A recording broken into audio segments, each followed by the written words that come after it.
Time with the friends and the beautiful and very humble Paraguayan people, I decided to push towards Bolivian border. From the capital, I have to go through almost 900 kilometer on Chaco Highway, which is a big desert in Paraguay. And I left the capital city and I ride through the iconic bridge on the river Parana. It's a very beautiful bridge. And then I took the highway 9.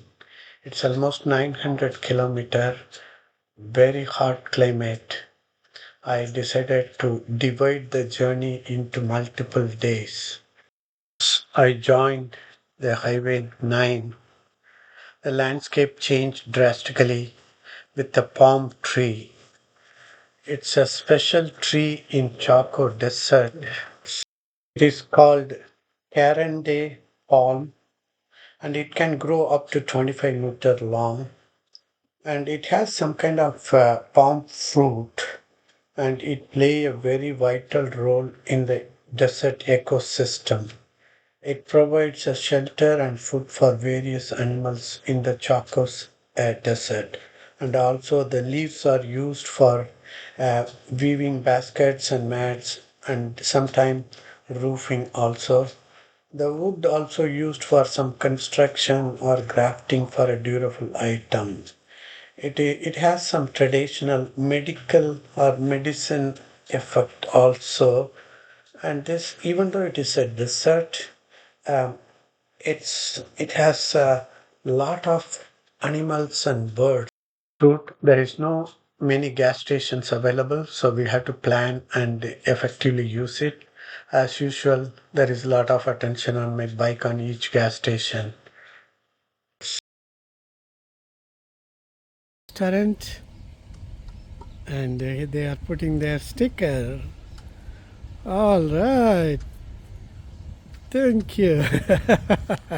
Really good. What's your name, sir? Numere? Nombre, Roque. Roque? Yeah. Oh, Pero okay. apodo es Rompe. Oh, okay. Rompe. What bike you have? Yeah. No, no, yeah. Bike what? Club. No. Oh, that's his club. Yeah. Yeah, yeah. Motorcycle. That's his Yamaha bike. It's like a clean. Highway is really in a very good condition, very smooth and very straight like in a runway, and there is no traffic. And the ride is really beautiful. If anyone wanted to ride fast, this will be one of the highway that they can ride for 900 kilometer, whatever speed they want. This is the city I am staying tonight. It's called Philadelphia, F, and it looks like some small town in West Texas. This is like it's kind of desert, very hot. The roads are still dirt road.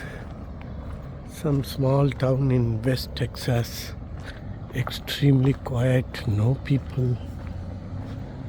I don't know. This is the biggest city on the way to Bolivia. Anyway, I'm not feeling well today, so I'm going to stay here for another day. I really need to take some rest. While riding today, the temperature was like it's a triple digit. It's really hot. A day rest at Philadelphia. I left the Chaco to continue my journey towards Bolivia. Second day, the landscape has changed. There is no more palm tree, only some kind of thorny bushes and some trees. But the entire stretch of Chaco, there is a lot of livestock, especially cow. And this is one of the big agriculture economy. And there are so many ranches, which is a corporate based or individual based. And along the highway, I have noticed all the electric post there is a bird nest. Air ride was so hot, it's above 105-degree. I just ride another 100 plus kilometer and found a small town and there was a hotel. And this is a military base of Paraguay. I just went and stayed that hotel one night. It's a nice property, but nobody there. It's very poorly maintained. And it's a nice hotel, but very poorly maintained hotel. And I spent one night there. There was only very few guests stayed there. And then I have another 300 kilometers from this. Last gas station, I guess. I don't know whether there is another one. There is 180 or less than 200 kilometers to the border. Fill the gas from here, and then I got some food also because this is also a small town and there is nothing beyond this.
After nearly 100 kilometers, the weather and the landscape got changed.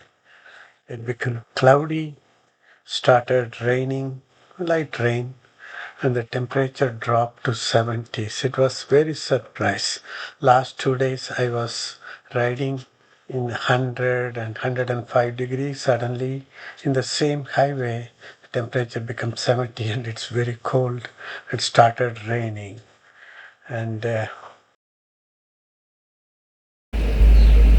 It's a small town where I stayed. It's like almost 100 kilometers. It looks like there is some more gas station. It's been improved a lot, and it just rained heavily. I'm lucky I just missed it. I hope it will stay like this because it's raining is a problem.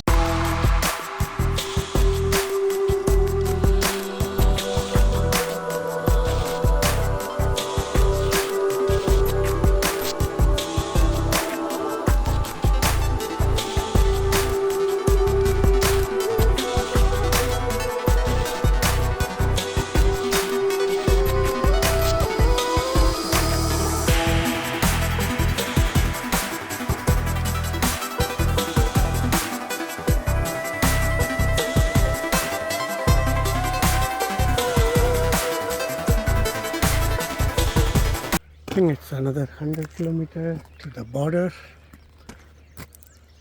and the road is pretty empty and the road is pretty straight. And the last 100-kilometer stretch, the road is little rough but still much better. The temperature has dropped drastically and it's raining now. Hope it's not going to rain heavy.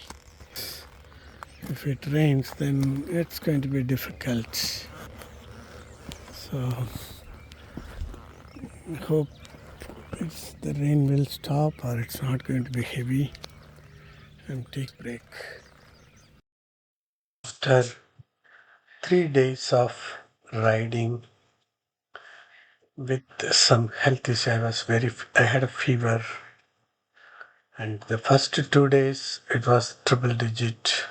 And then the third day there was a rain and cold. and I can see they are trying to expand the highway. But it is one of the unique landscape, almost 900 kilometers, a desert, but it plays a very important role in the country's economy. Finally, I reached the Bolivian border. I crossed the final police checkpoint from Paraguay and then enter into Bolivia. Before that, I have done some research. The US Embassy says I can buy visa from the border. I have Bolivian immigration officers don't want to hear anything. It is a big contrast between Paraguay and Bolivia. They are very unfriendly, very rude. It looks like they don't want any tourist, or especially the US tourist. They said I had to go back to Asunción, Bolivian embassy, and get a visa from there. They explain everything. They don't fudge anything. I end up with riding back 900 kilometers in a half a day. So that day I almost ride 1200 kilometers with a fever. I was very sad and upset. I thought of trying to Bolivian embassy from Asunción the next day. So I stayed in a hotel, and then early morning I went to the Bolivian embassy to get whether there is any way I can get a visa. I reached the Bolivian embassy. This is today's Thursday. In a bike. They open at 8 o'clock. I'm not sure. I'm going to check. Process.